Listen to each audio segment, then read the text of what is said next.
For 80 years, historians and aviation enthusiasts have argued about one question. Which dive bomber was the most devastating in World War II? Today, we're settling it based on documented battlefield impact. Ships sunk, strategic objectives destroyed, and battles fundamentally altered by precision bombing attacks. Here are the 8 most devastating dive bombers that actually flew during World War II. These aren't experimental prototypes that never left test fields or paper designs that existed only in engineering offices. Every aircraft on this list saw production, and all faced enemy fire in actual combat. Their effectiveness was measured in blood, enemy ships burning, fortifications shattered, and in some cases, the entire course of the war shifted by 6 minutes of controlled violence from 18,000 feet. The dive bomber represented one of aviation's most dangerous specialties. Pilots had to push into near-vertical dives through walls of anti-aircraft fire, release their bombs with pinpoint accuracy, then pull out of the dive before smashing into the ground or ocean. The G-forces were punishing, the flak was murderous, and enemy fighters loved nothing more than catching a dive bomber pulling up from its attack run, slow and vulnerable. Let's count down from number 8 to the dive bomber that proved most devastating in the deadliest conflict in human history. At number 8 is America's WWII 31 Vengeance, capable of 279 miles per hour. This aircraft represents the harsh reality that not every warplane becomes legendary, even when it performs competently. The Vengeance was designed in 1940 as a dedicated dive bomber for the British after Dunkirk.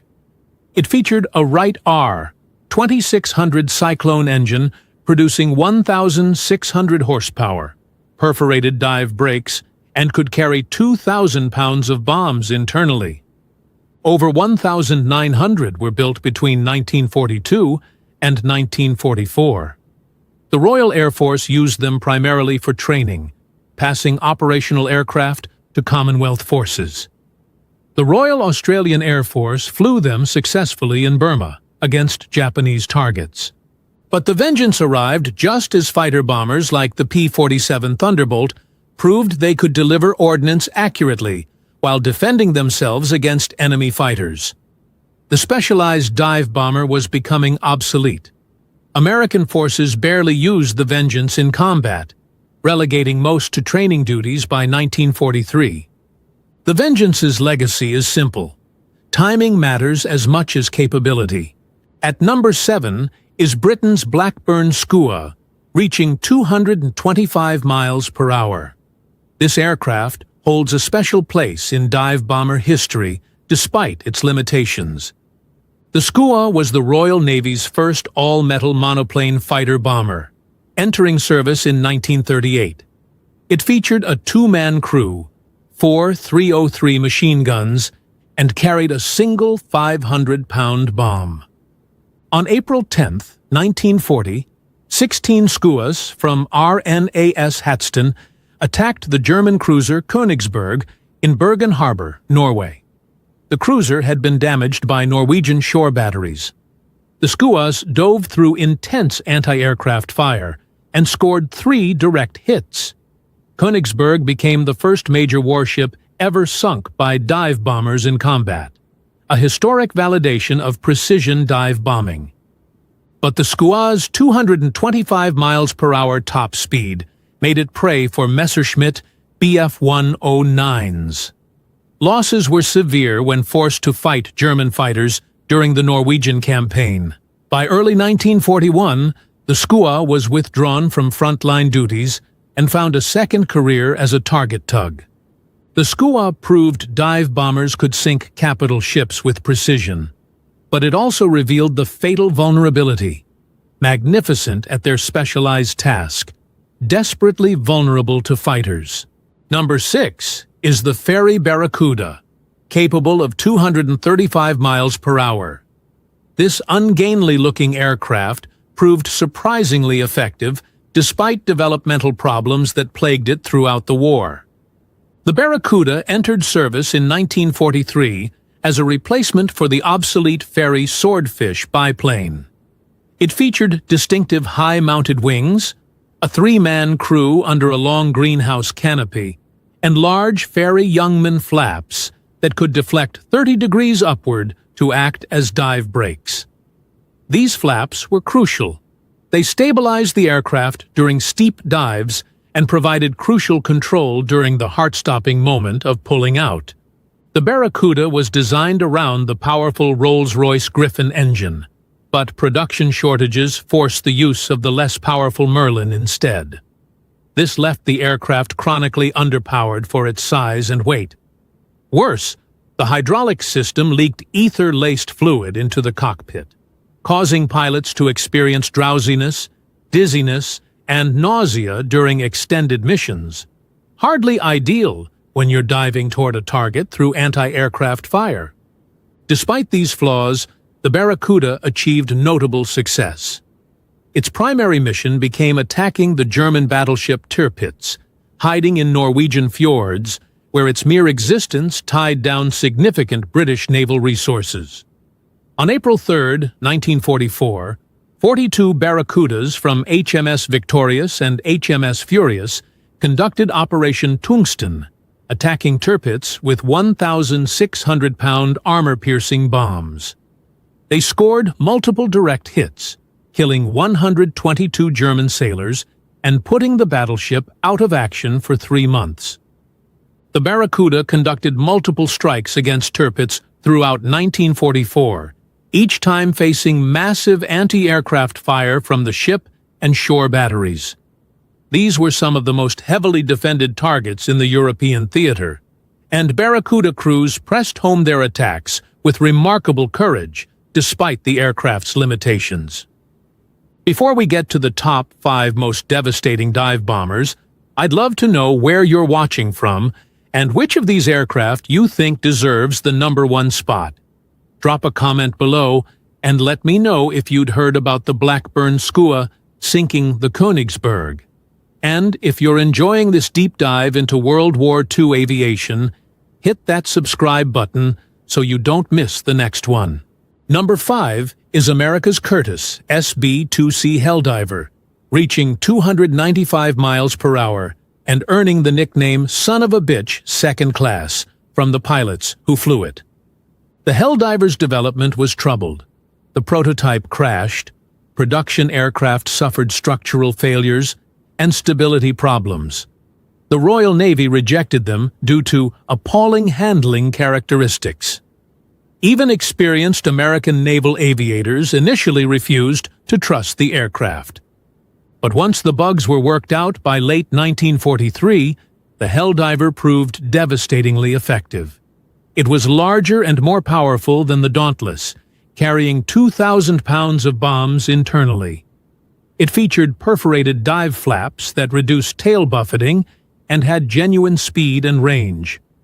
The Helldiver entered combat in November 1943 at Rabaul. Throughout 1944 and 1945, it struck across the Pacific. At the Battle of the Philippine Sea in June 1944, Helldivers helped destroy 3 Japanese carriers.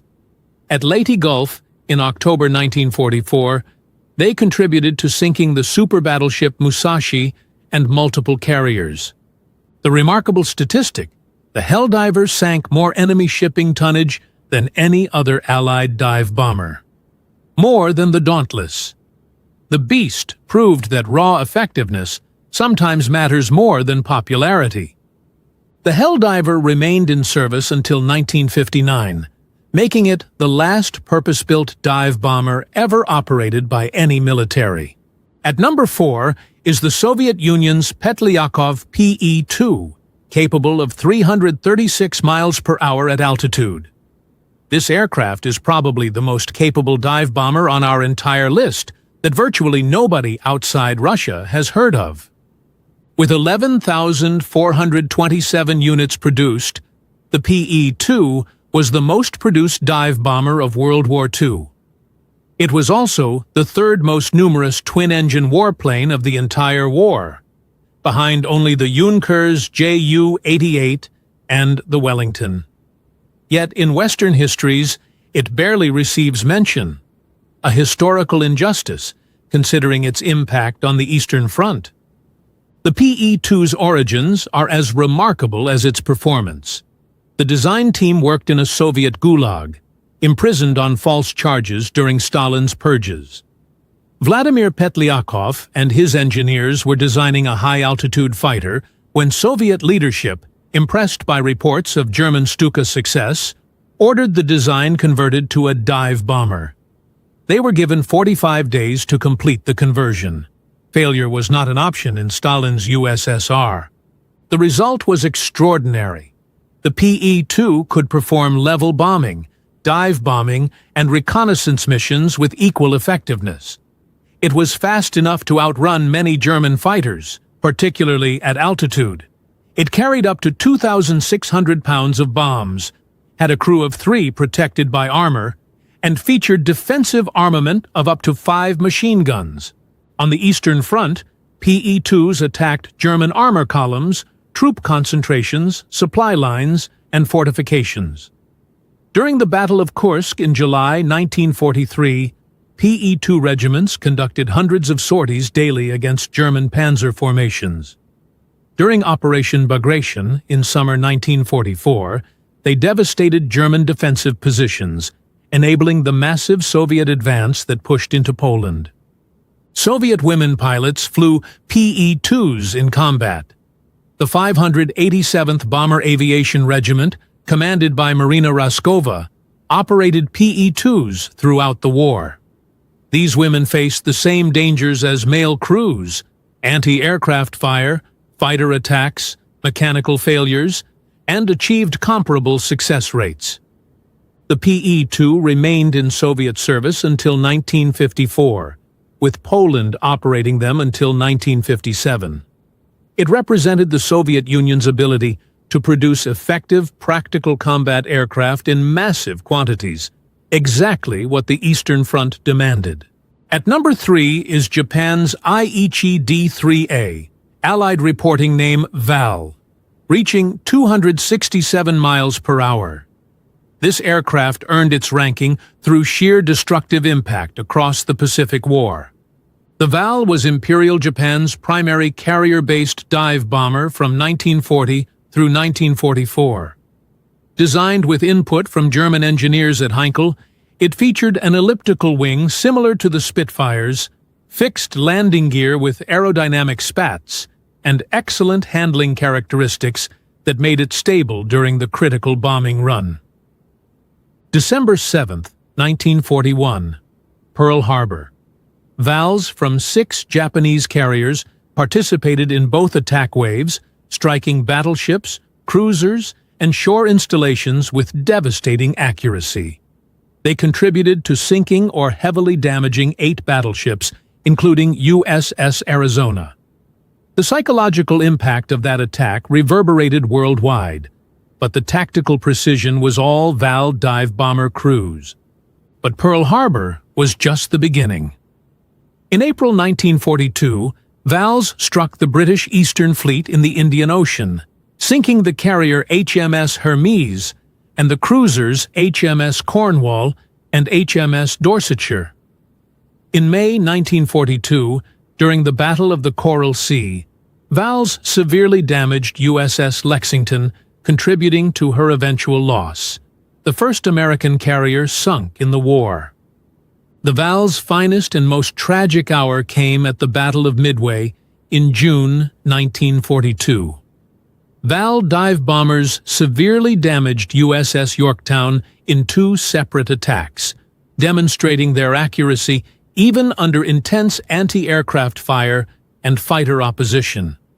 Yorktown survived the VAL attacks, but was later torpedoed by a Japanese submarine, making her a delayed victory for Japanese naval aviation. Throughout 1942 and early 1943, VALs continued striking Allied shipping and installations across the Pacific. They sank more Allied warships than any other Japanese aircraft type.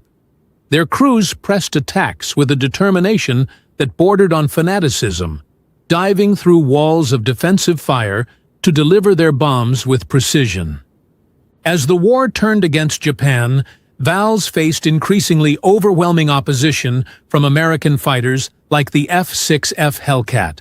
By 1944, surviving VALS were increasingly assigned to kamikaze missions, a waste of capable aircraft and experienced crews, but indicative of Japan's desperation.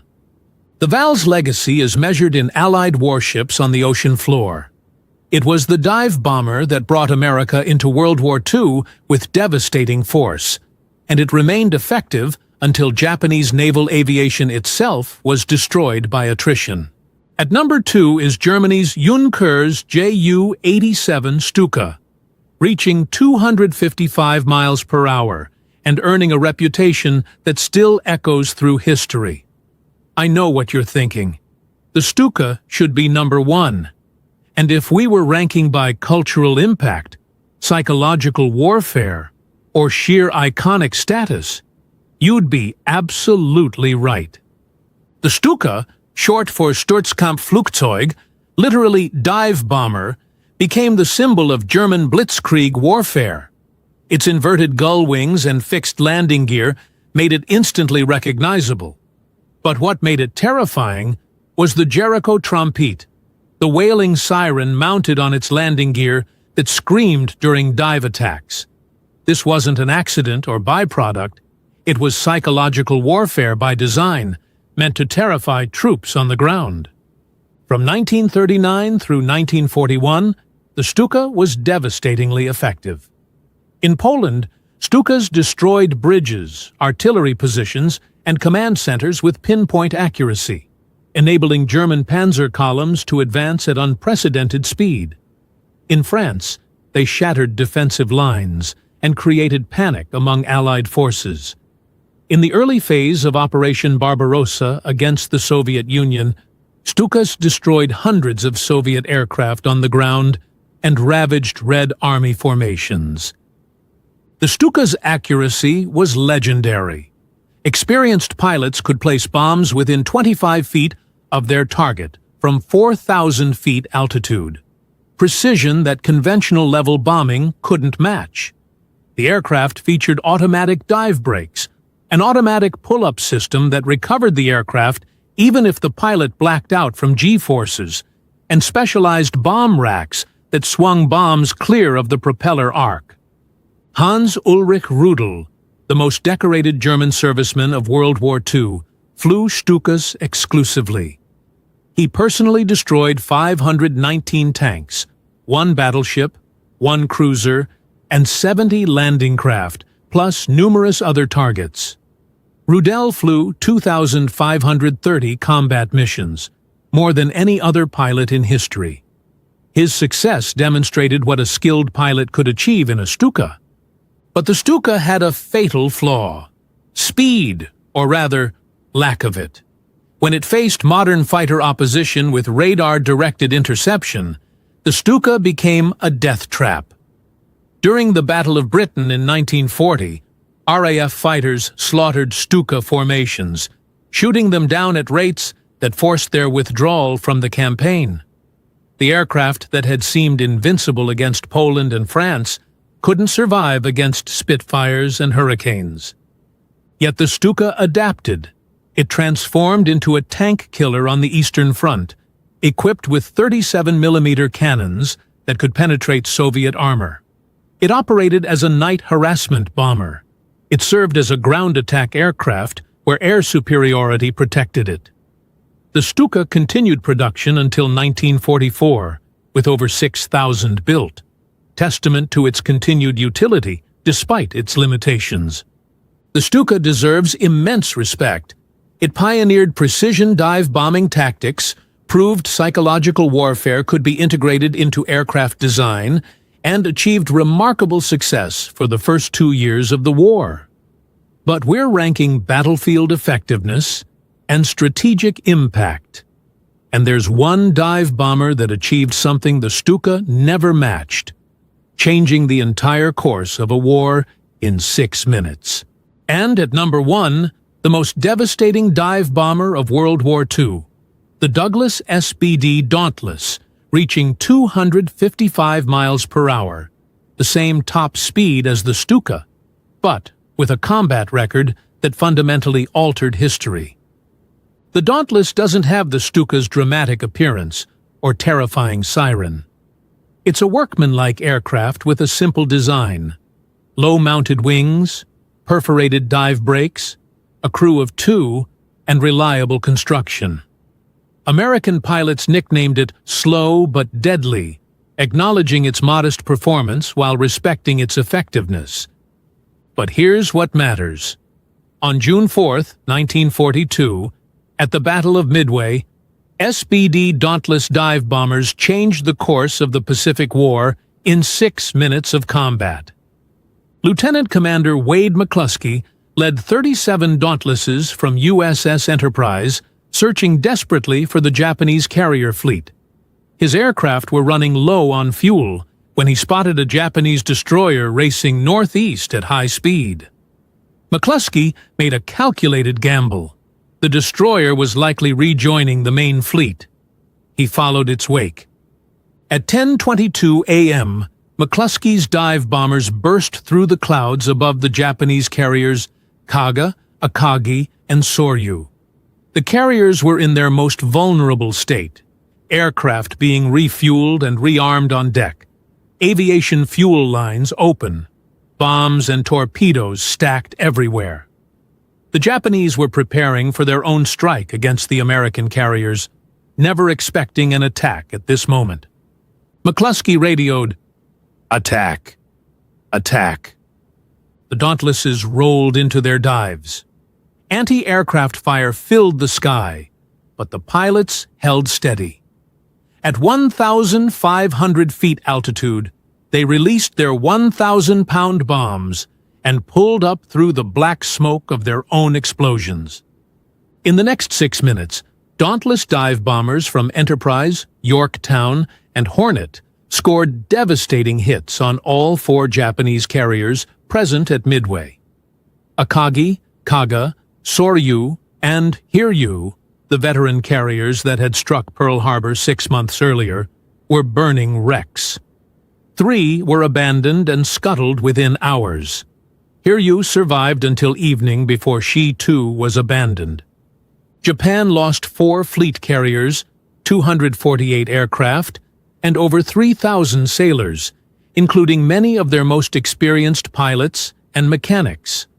These were capital ships that had taken years to build and train. The United States lost 1 carrier, USS Yorktown, and 145 aircraft. The Battle of Midway shifted the strategic balance in the Pacific permanently.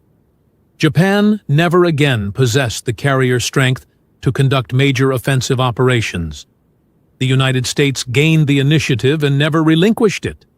And the weapon that achieved this victory was the SBD Dauntless, flown by pilots who pressed their attacks through hell itself. But Midway wasn't the Dauntless's only achievement. At the Battle of the Coral Sea in May 1942, Dauntlesses damaged the carrier Shokaku so severely it missed Midway entirely. At Guadalcanal throughout late 1942, Dauntlesses operating from Henderson Field and carriers sank numerous Japanese warships attempting to reinforce the island. At the Battle of the Eastern Solomons, Dauntlesses crippled the carrier Ryujo. The statistics are remarkable. The Dauntless sank more enemy shipping than any other Allied aircraft in the Pacific. It sank 6 carriers, 14 cruisers, and 6 destroyers, plus dozens of transport and supply ships. And it achieved this while suffering the lowest loss rate of any U.S. carrier aircraft, a testament to its ruggedness and the skill of its crews. The Dauntless remained in frontline service until 1944, when the larger, more powerful Helldiver replaced it. But many pilots regretted the change, preferring the Dauntless's handling and reliability. The aircraft continued serving in secondary roles until war's end. The SBD Dauntless proved that you don't need psychological weapons, dramatic design, or overwhelming speed to be the most effective combat aircraft. You need accuracy, reliability, and crews brave enough to dive through fire to hit their targets. And on June 4, 1942, that combination changed history. These 8 dive bombers represent a category of combat aircraft that existed for barely a decade, yet left an outsized impact on World War II. The dive bomber's appeal was precision. When level bombing scattered ordnance across hundreds of yards, dive bombers could put bombs through hangar doors or onto bridge decks. That accuracy came at terrible cost. Vulnerability to fighters, concentrated anti-aircraft fire, and G-forces that could black out pilots. By 1944, fighter bombers like the P-47 Thunderbolt and F-4U Corsair could deliver ordnance with near-equal accuracy while defending themselves. The specialized dive bomber became obsolete almost as quickly as it emerged. Yet during their brief moment, dive bombers fundamentally altered naval warfare. They proved aircraft could sink the largest warships, that carriers were vulnerable to precision attack, and that control of the air meant control of the seas. The Königsberg, Pearl Harbor, and Midway demonstrated the battleship era was over. The pilots who flew these missions strapped themselves into aircraft that required them to deliberately dive toward concentrated defensive fire, endure crushing G-forces, and pull out with seconds to spare. Many didn't survive. They were young men, most barely 20, who volunteered for one of the war's most dangerous specialties. Now you know the 8 most devastating dive bombers of World War II, ranked by battlefield impact. The Dauntless takes the top spot through historical fact. On June 4, 1942, it achieved what no other dive bomber matched, altering the war's course in 6 minutes. Disagree with the list? Think the Stuka's psychological impact outweighs the Dauntless's battlefield results? Or maybe the Helldiver deserves the top spot, since it sank more total tonnage? Let me know in the comments.